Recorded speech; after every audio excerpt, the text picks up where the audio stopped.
નમસ્કાર વિદ્યાર્થી મિત્રો, વિજ્ઞાન વિષય ધોરણ 7 પ્રકરણ 2 પ્રાણીઓમાં પોષણ એનો આજે આપણે બીજો લેક્ચર જોઈએ. તે પહેલા આગળના લેક્ચરમાં આપણે અભ્યાસ કરી ગયા તે મુજબ પાચન એટલે શું, પાચન તંત્રમાં શેનો સમાવેશ થાય છે, સહાયક પાચન અંગો કયા હતા, એટલે કે પાચક ગ્રંથિઓ કઈ હતી. એક વખત રિવિઝન કરાવી દો 2 મિનિટમાં. પહેલા જોયું તો આપણે પાચન, સજીવો દ્વારા ખોરાક લેવો અને એ ખોરાકનો શરીર દ્વારા ઉપયોગ કરવાની ક્રિયા, એને આપણે કહ્યું હતું પાચન. ત્યારબાદ આપણે જોયું હતું કે પાચનની ક્રિયા જે તંત્રમાં થાય છે એટલે કે પાચન તંત્ર.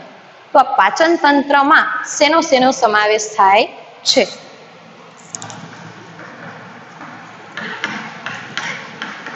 પાચન તંત્રમાં પાચન માર્ગ અને પાચક ગ્રંથિઓ,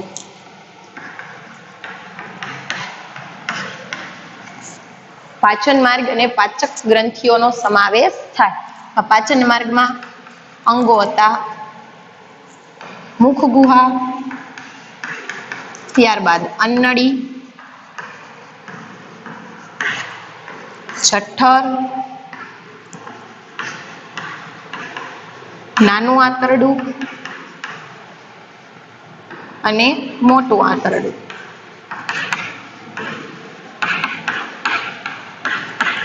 છેલ્લું મળાશય અને મળદ્વાર.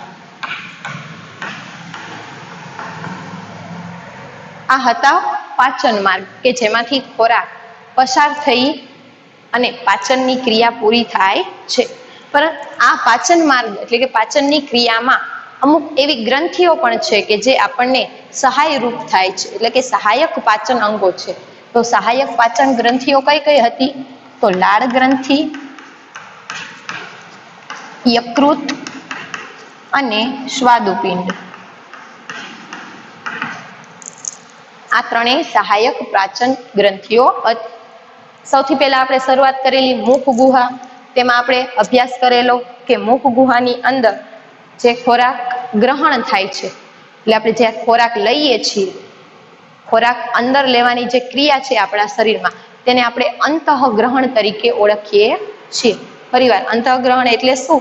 તો ખોરાક લેવાની અથવા તો ગ્રહણ કરવાની ક્રિયા એટલે અંતઃગ્રહણ. અંતઃગ્રહણ કર્યા બાદ કોનું કામ ચાલુ થશે? તો દાંતનું કામ ચાલુ થાય. આપણે દાંતના પ્રકાર જોયા હતા, છેદક દાંત, રાક્ષસી દાંત. ત્યારબાદ આગળ હતું દાઢ અને અગ્રદાઢ. તે બધાનું કાર્ય અને તે કઈ સંખ્યામાં છે આપણા મુખની અંદર, તેની પણ આપણે વાત કરેલી. તેમાં હજી આપણે જોઈએ તો દાંત, જો 6 થી 8 વર્ષના બાળકો છે ત્યાં સુધીના તે જે જન્મના બાળક દાંત હોય છે, તે બધા દાંત નીકળી અને નવા દાંત આવે છે. 6 થી 8 વર્ષ સુધીના જે બાળકો હોય તેમાં દાંત તૂટી અને નવા દાંત આવે છે. તેને નવા જે દાંત આવે એને આપણે કાયમી દાંત કહીશું. અને કાયમી દાંત જીવન પર્યંત, જો કોઈ દાંતનો રોગ ના થાય તો જીવંત પર્યંત રહે છે. અને 6 થી 8 વર્ષ સુધીના જે દાંત છે તેને આપણે દુધિયા દાંત કહીશું. જે જન્મથી પછીના 6 થી 8 વર્ષ સુધી રહે છે એને દુધિયા દાંત કહેવાય. અને દુધિયા દાંત પડી ગયા પછી જે દાંત નવા આવે તેને કાયમી દાંત આપણે કહીએ છીએ. ત્યારબાદ આપણે જોયેલું જીભ. તો જીભની અંદર એના કાર્ય જોયા. જીભ શું કામ કરે છે? જીભ સૌથી પહેલા બોલવા માટે મદદરૂપ થાય, ખોરાકને ગળવા માટે મદદરૂપ થાય, ખોરાકની અંદર લાળ ભેળવવા માટે મદદરૂપ થાય અને સ્વાદ પારખવા માટે ઉપયોગી છે. સ્વાદ પારખવા માટેના અલગ અલગ રસાંકુરો હતા, તેના વિશે વાત કરી. જીભનું ટેરવું છે તો ત્યાં ગળ્યો સ્વાદ પરખાય છે અને જીભના છેડે કડવો સ્વાદ આપણને પરખાય છે. ત્યારબાદ આપણે આગળ જોઈએ તો દાંતનો લાળ રસની અસરો જોઈએ. પહેલા તો લાળ, જે આપણે કીધું કે જીભની મદદથી આપણે ખોરાકની અંદર ભળે છે, તો આ લાળનું શું કામ? આપણા ખોરાક એ શું કરે છે ખોરાકની અંદર? તો સૌથી પહેલા એની ચર્ચા કરીએ. કે લાળ રસ શેમાંથી આવે છે?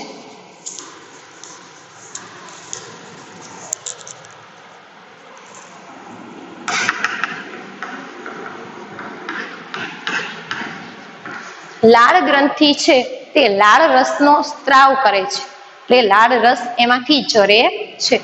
જે શું ઉપયોગમાં આવે છે? તો આપણે જે ખોરાક લઈએ છીએ તેમાં કાર્બોદિત હોય છે. આપણને બધાને ખબર છે ખોરાકની અંદર કાર્બોદિત હાજર હોય. તો ખોરાકની અંદર કાર્બોદિતનો એક પ્રકાર છે સ્ટાર્ચ. તે સ્ટાર્ચનું પ્રમાણ હોય છે.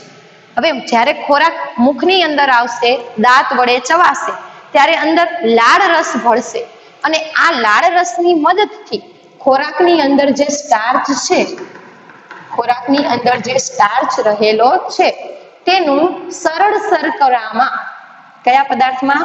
સરળ શર્કરામાં રૂપાંતર થશે.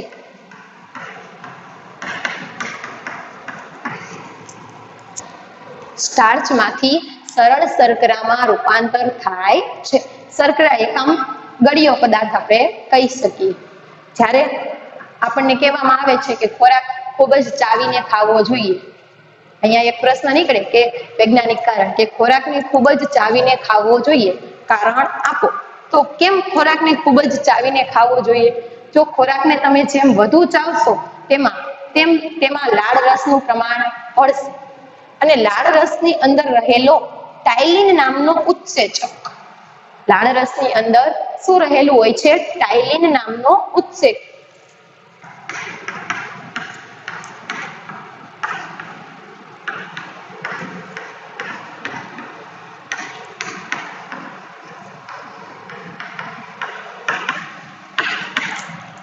લાળ રસની અંદર ટાઇલિન નામનો ઉત્સેચક હોય છે જે સ્ટાર્ચમાંથી પદાર્થને સરળ શર્કરા સ્વરૂપમાં ફેરવે છે. આથી જે ખોરાકનું પાચન થવાની શરૂઆત છે તે મુખથી જ થઈ જાય છે.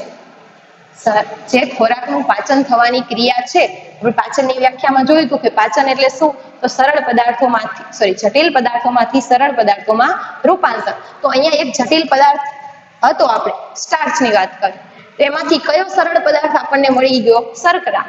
તો અહીંયા જ મુખની અંદર જ પાચનની શરૂઆત થઈ જાય છે. કોની મદદથી? તો લાળ રસની મદદથી. તો અહીંયા આપણે જોઈએ કે લાળ રસની શું અસર થાય છે? તો લાળ રસ સ્ટાર્ચમાંથી સરળ શર્કરા સ્વરૂપમાં ફેરવે છે. અહીંયા બે પ્રશ્ન નીકળે. લાળ રસની અંદર શું રહેલું છે? તો ટાઇલિન નામનો ઉત્સેચક. ત્યારબાદ પૂછે કે લાળ રસ એ કયા પદાર્થને શેમાં ફેરવે છે? તો સ્ટાર્ચને સરળ શર્કરાના સ્વરૂપમાં ફેરવે છે. ત્યારબાદ આગળ જોઈએ આપણે કે આપણને કેવી રીતે ખબર પડે કે લાળ રસ ભળવાથી સ્ટાર્ચનું શર્કરામાં રૂપાંતર થઈ ગયું? તો એના માટે આપણે એક પ્રવૃત્તિ કરીએ કે સ્ટાર્ચ હશે, આપણે છઠ્ઠા ધોરણમાં જોઈ ગયા તેમ સ્ટાર્ચનું પરીક્ષણ આપણે જોયું કે કોઈ પદાર્થ છે એની અંદર જો તમે આયોડિનના ટીપા ઉમેરો અને ભૂરો કાળો રંગ જોવા મળશે તો એ પદાર્થની અંદર સ્ટાર્ચ હશે, નહીંતર સ્ટાર્ચ હશે નહીં. તો અહીં આપણે એક પ્રવૃત્તિ કરી કે રાંધેલા ભાત લઈએ. સૌથી રાંધેલા ભાતની અંદર તમને બધાને ખબર છે તેમ કાર્બોદિત એટલે કે સ્ટાર્ચની હાજરી હોય છે. હવે જો તમે રાંધેલા ભાતની અંદર આયોડિનના ટીપા નાખશો તો ભાતનો રંગ ભૂરો અને કાળો જોવા મળશે. એનો મતલબ ભાતની અંદર સ્ટાર્ચ હાજર છે. હવે આપણે બીજા ભાત લઈ અને તેને ચાવી, ખૂબ જ ચાવતા તેની અંદર શું ભળશે? તો લાળ રસ ભળશે. લાળ રસની અંદર જે ટાઇલિન હશે તે સ્ટાર્ચમાંથી સરળ શર્કરાના સ્વરૂપમાં રૂપાંતર કરી નાખશે અને ચાવેલો ખોરાક તમે કસનળીમાં લઈ અને પછી આયોડિનના ટીપા ઉમેરો તો ભૂરો કાળો રંગ જોવા મળતો નથી. તો અહીંયા આપણે કહી શકીએ કે લાળ રસની મદદથી સ્ટાર્ચનું સરળ શર્કરામાં રૂપાંતર થાય છે. ફરીવાર હું તમને પ્રયોગનું નિદર્શન કરાવું. સૌથી પહેલા આપણે લેશું શું? કટકીમાં ભાત લેશું. બે અલગ અલગ કસનળી લઈ, એક કસનળીની અંદર રાંધેલા ભાત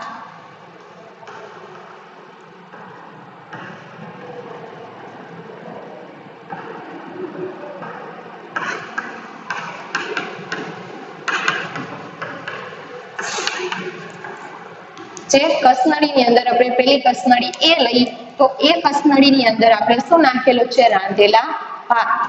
ત્યારબાદ આપણે બીજી કસનળી લઈએ કે જેની અંદર ચાવેલા ભાત છે કે જેથી તેની અંદર લાળ રસ ભળેલો છે.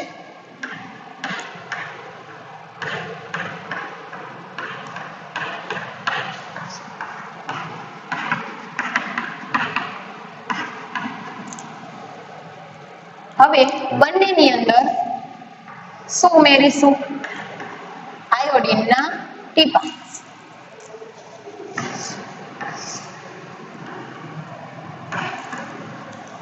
તો આ ભાતનો કલર કેવો થશે? તમને આ કસનળી એ ની અંદર તમને રંગ પરિવર્તન જોવા મળશે, એટલે કે ભૂરો કાળો રંગ ભાતનો થશે. અહીંયા રંગ તમને જોવા મળશે ભૂરો કાળો,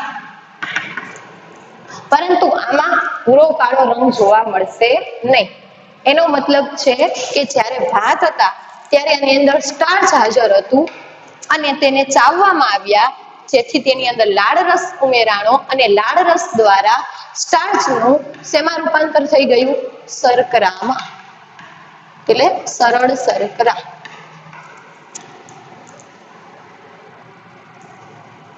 સ્ટાર્ચનું સરળ શર્કરામાં રૂપાંતર થઈ જાય છે. એ પ્રયોગ આપણે અહીંયા જોયું. હવે આગળ જોઈએ.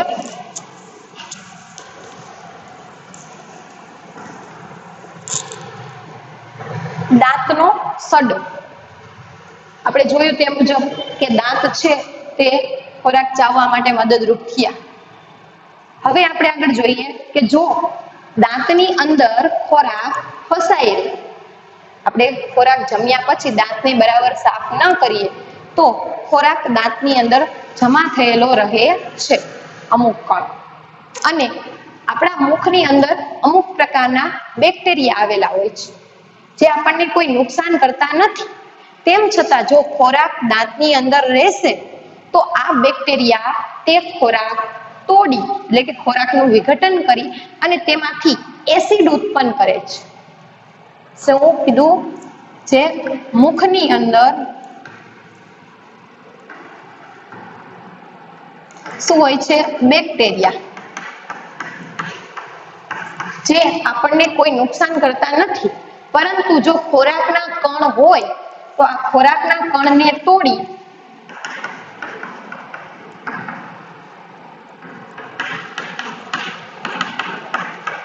અને એસિડ મુક્ત કરે છે. આ એસિડને કારણે આપણા દાંતની અંદર સડો પ્રેરે, એટલે કે સડી જવા માટે ધીમે ધીમે દાંત, પછી દાંતનો દુખાવો થાય.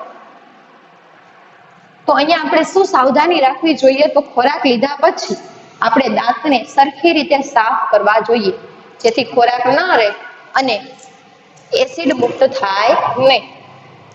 ત્યારબાદ તો ગળ્યા પદાર્થો હોય એમાંથી વધુ પ્રમાણમાં એસિડ મુક્ત થઈ શકે, કે ચોકલેટ છે, ગોળ છે, આવું ખાઓ અને જો એ દાંતની અંદર રહી જાય તો તમારા દાંત છે જલ્દી સડી જવાની સંભાવના રહે છે.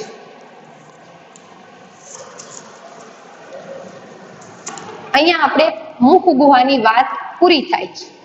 હવે આગળ આપણે જોઈએ અન્નનળી.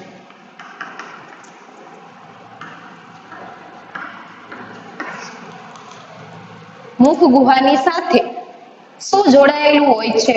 અન્નનળી. અન્નનળી કોને જોડે છે? તો મુખ ગુહા અને જઠરને અન્નનળી જોડે છે. અહીંયા તમે જુઓ,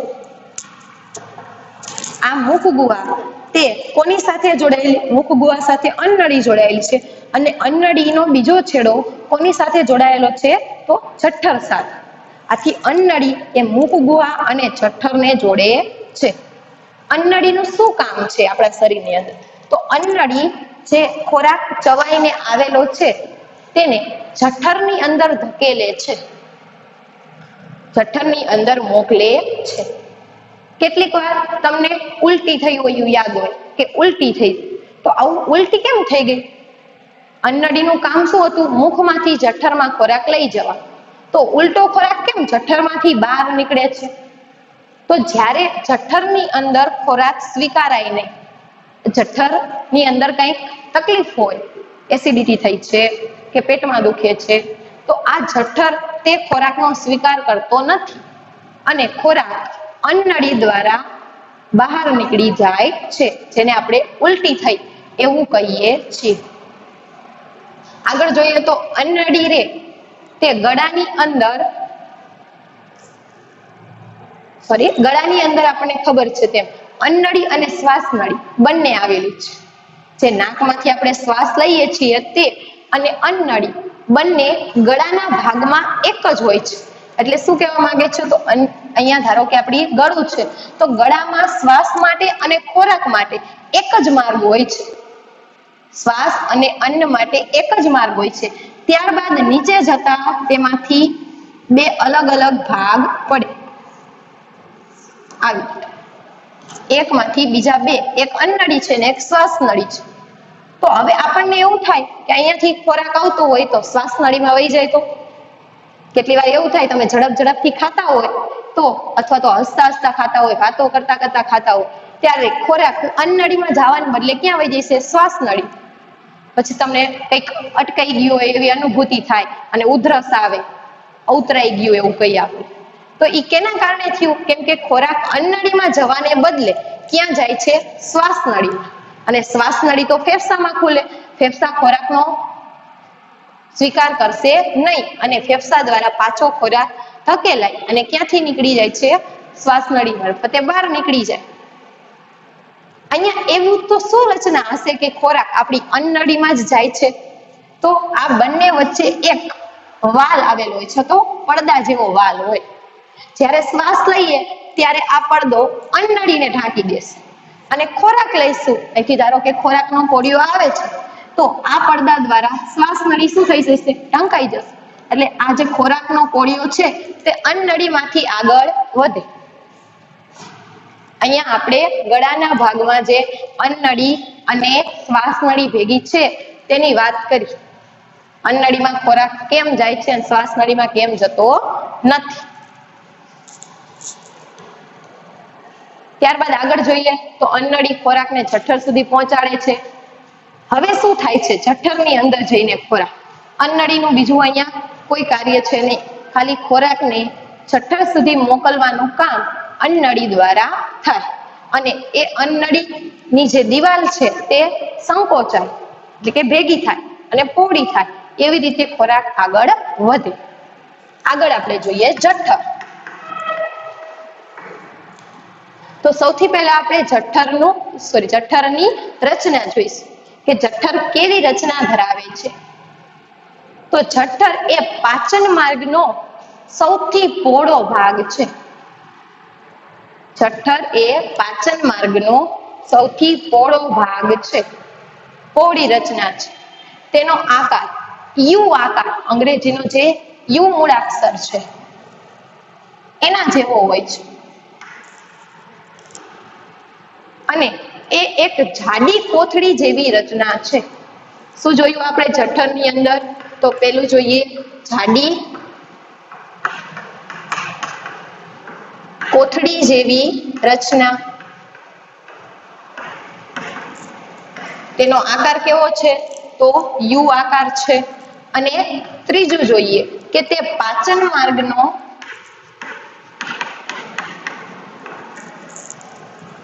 સૌથી પહોળો ભાગ છે. આમાંથી પ્રશ્ન પૂછાય કે જઠરનો આકાર કયા અંગ્રેજી મૂળાક્ષર જેવો છે? તો યુ જેવો. પાચન માર્ગનો સૌથી મોટો અથવા પહોળો ભાગ કયો છે? તો આવશે જઠર. અને જાડી કોથળી, એવું પૂછે કે જઠર એ કેવી રચના છે? તો જાડી કોથળી જેવી રચના છે. આ થયું જઠરની રચના. અને જઠર ક્યાં ખુલે છે અથવા તો ક્યાંથી જોડાયેલું છે એ જોઈએ આપણે. તો જઠર ઉપરના ભાગે અન્નનળી સાથે અને નીચેના ભાગે કોની સાથે જોડાયેલું? તો અહીંયાથી આ નાના આંતરડા સાથે જોડાયેલું હોય છે. જોઈ લ્યો, આ જઠર છે ઉપરથી અન્નળી સાથે જોડાયેલું છે અને નીચેથી અહીંયા આ નાનું આંતરડું જે વચ્ચેનો ભાગ છે એ નાના આંતરડા સાથે જોડાયેલું હોય છે. તો અહીંયા આપણે એ પણ લખી શકીએ એની રચનામાં કે જઠર કોને કોને જોડે છે, અથવા તો જઠરના ઉપરના છેડે શું અને જઠર ક્યાં ખુલે છે. જઠર અન્નળીમાંથી ખોરાક લે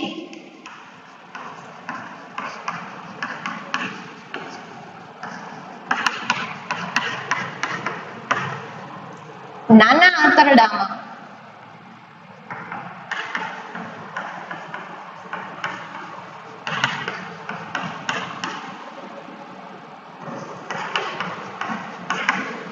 ખોરાક ઠાલવે છે. 4 મુદ્દા આપણે જોઈએ. જાડી કોથળી જેવી રચના છે, એનો આકાર યુ આકાર હોય છે અને તે પાચન માર્ગનો સૌથી પહોળો ભાગ છે અને ઉપરના બાજુએ અન્નળીમાંથી ખોરાક લઈ તેનું પાચન કરી અને શેમાં ઠાલવે છે, તો નાના આંતરડામાં ઠાલવે છે. ત્યારબાદ આપણે જોઈએ જઠરનું કાર્ય.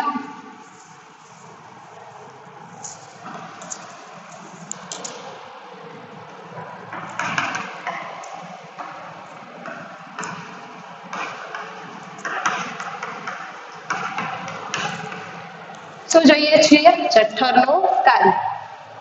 તો જઠરનું કાર્ય સમજતા પહેલા આપણે જોઈએ કે જઠરની અંદર 3 પ્રકારના સ્ત્રાવો થાય છે. એમાંથી સૌથી પહેલું સ્ત્રાવ એટલે કે શ્લેષ્મ. જઠરની દિવાલ છે તે શ્લેષ્મનો સ્ત્રાવ કરે છે. બીજું હાઇડ્રોક્લોરિક એસિડ, મંદ હાઇડ્રોક્લોરિક એસિડ.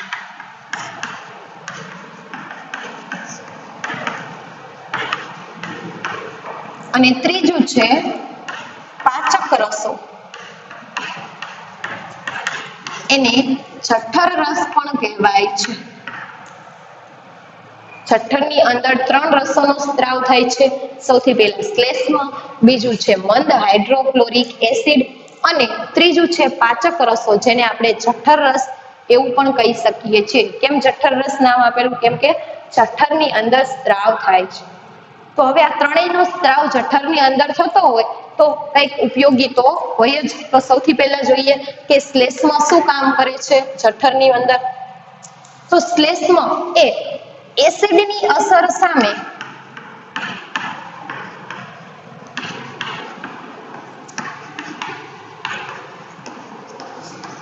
જઠરની દિવાલનું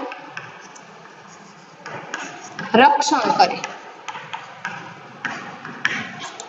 પરિવાર શ્લેષ્મ શું કામ કરે છે? એસિડની જે અસર છે, કયું એસિડ અહીંયા?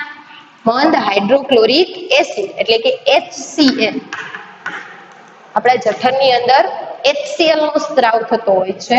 તો એ સ્ત્રાવની અસર સામે જઠરની જે દિવાલ છે તેની રક્ષા કરવા માટે આ શ્લેષ્મ નામનો પદાર્થ જઠરમાં સ્ત્રાવ થાય છે. જો શ્લેષ્મ ના હોય તો જઠરની દિવાલ આ એસિડને કારણે ખરાબ થઈ જાય એટલે કે બગડી જાય, જઠર તૂટી જાય. એટલે મુખ્ય છે આ શ્લેષ્મ. એનું કાર્ય છે એસિડની અસર સામે જઠરની દિવાલનું રક્ષણ કરે. ત્યારબાદ જોઈએ મંદ હાઇડ્રોક્લોરિક એસિડ. હવે પ્રશ્ન એવો થાય કે એસિડનું શું કામ જઠરની અંદર? તો એસિડ દ્વારા જે ખોરાકની અંદર બહારથી બેક્ટેરિયા આવેલા હોય, આપણે જે ખોરાક ખાતા હોય એમાં અમુક પ્રકારના બેક્ટેરિયાઓ તો અંદર હોય જ છે. એમાંથી જે નુકસાનકારક બેક્ટેરિયા છે બધા, તેને મારવાનું કામ આ એસિડ હાઇડ્રોક્લોરિક એસિડ દ્વારા થાય છે.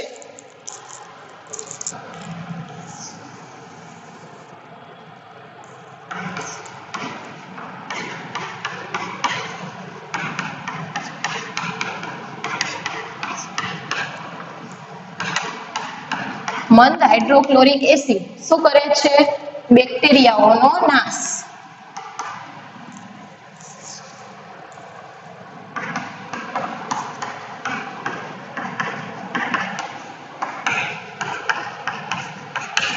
બેક્ટેરિયાઓનો નાશ કરે છે. ત્યારબાદ આપણે જોઈએ પાચક રસો. એને આપણે શું કીધું? જઠર રસ. તો છે એને કોણ કાર્યરત કરે છે? જઠરની અંદર જે પાચક રસો એટલે જઠર રસ આવે છે તે મંદ હાઇડ્રોક્લોરિક એસિડ દ્વારા કાર્યરત થાય છે. આ મંદ હાઇડ્રોક્લોરિક એસિડનો જે સ્ત્રાવ થાય છે તે બેક્ટેરિયાનો તો નાશ કરે જ છે, ઉપરાંત બીજું શું કાર્ય કરે છે એના સિવાય? તો પાચક રસોને કાર્યરત કરે છે.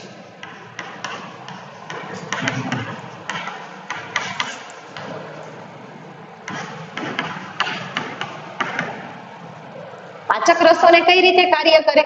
તો જેથી જ્યારે હાઇડ્રોક્લોરિક એસિડ જઠરની અંદર આવશે એટલે જઠરનું જે માધ્યમ છે તે એસિડિક બની જશે. માધ્યમ કેવું બની જશે? એસિડિક, એટલે કે એસિડ વાળું. અને એસિડ વાળા માધ્યમની અંદર આ પાચક રસો કાર્યરત થાય. ત્યારબાદ પાચક રસો કાર્યરત થયા પછી હવે પાચક રસો શું કામ કરે છે?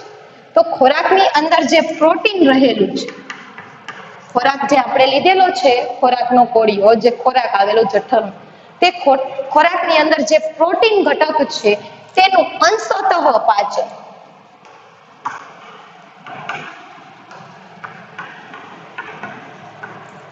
કેવું પાચન થશે? અંશતઃ પાચન. એટલે થોડુંક એવું પ્રોટીનનું પાચન થાય છે અને સરળ પદાર્થ બને. બધા પ્રોટીનનું સરળ પદાર્થમાં રૂપાંતર થતું નથી. અંશતઃ પાચન થાય છે. અંશતઃ એટલે થોડુંક પ્રોટીનનું પાચન થાય છે જઠરની અંદર. ફરી એકવાર જોઈ લઈએ, જઠરની અંદર કયા 3 રસો હતા? તો શ્લેષ્મ, હાઇડ્રોક્લોરિક એસિડ અને પાચક રસો. એમાંથી શ્લેષ્મનું કામ શું? તો હાઇડ્રોક્લોરિક અસરની અસર સામે જે જઠરની દિવાલ છે એનું રક્ષણ કરે છે. મંદ હાઇડ્રોક્લોરિક એસિડ શું કરે? તો ખોરાકમાં જે બેક્ટેરિયા આવેલા છે તેનો નાશ કરે છે અને પાચક રસોને કાર્યરત કરે છે, એસિડિક માધ્યમ પૂરું પાડે છે. ત્યારબાદ પાચક રસો જોઈએ તો તે પ્રોટીનનું અંશતઃ પાચન કરી સરળ પદાર્થમાં ફેરવે છે. જઠરની જે દિવાલ છે તે ખોરાકને સતત વલોવતી રહે છે. વલોવવું એટલે આપણે જે દહીંમાંથી છાશ બનાવવા માટે દહીંને વલોવી છે, એવી રીતે જઠરની દિવાલની મદદથી ખોરાક સતત જઠરની અંદર વલોવાતો રહે છે. અહીંયા પ્રશ્ન નીકળે કે ખોરાક ક્યાં વલોવાય છે? તો જઠરની અંદર. અહીંયા આપણે જઠરનો ટોપિક પૂરો થાય છે. ત્યારબાદ આપણે આગળ જઠરમાંથી નાના આંતરડામાં, નાના આંતરડામાંથી મોટા આંતરડામાં અને છેલ્લે જે વધારાનો કચરો બહાર નીકળે તેની આગળના લેક્ચરમાં ચર્ચા કરીશું. આજે આપણે લાળ રસની અસર જોઈ, એટલે કે સ્ટાર્ચમાંથી શર્કરામાં રૂપાંતર થયું. ત્યારબાદ દાંતનો સડો જોયો. દાંતમાં જો ખોરાક ફસાઈ રહે તો એસિડ મુક્ત થાય બેક્ટેરિયા દ્વારા અને દાંતનો સડો થાય. ત્યારબાદ અન્નળી જોઈ, જઠરની રચના જોઈ, યુ આકારની છે, જાડી કોથળી જેવી રચના છે અને પાચન માર્ગનો સૌથી પહોળો ભાગ છે. છેલ્લે જોયું જઠરનું કાર્ય. 3 રસો આવ્યા, 3 રસોનું કામ જોયું અને કોણ શું કરે છે. બીજું આપણે આગળના લેક્ચરમાં અભ્યાસ કરીશું.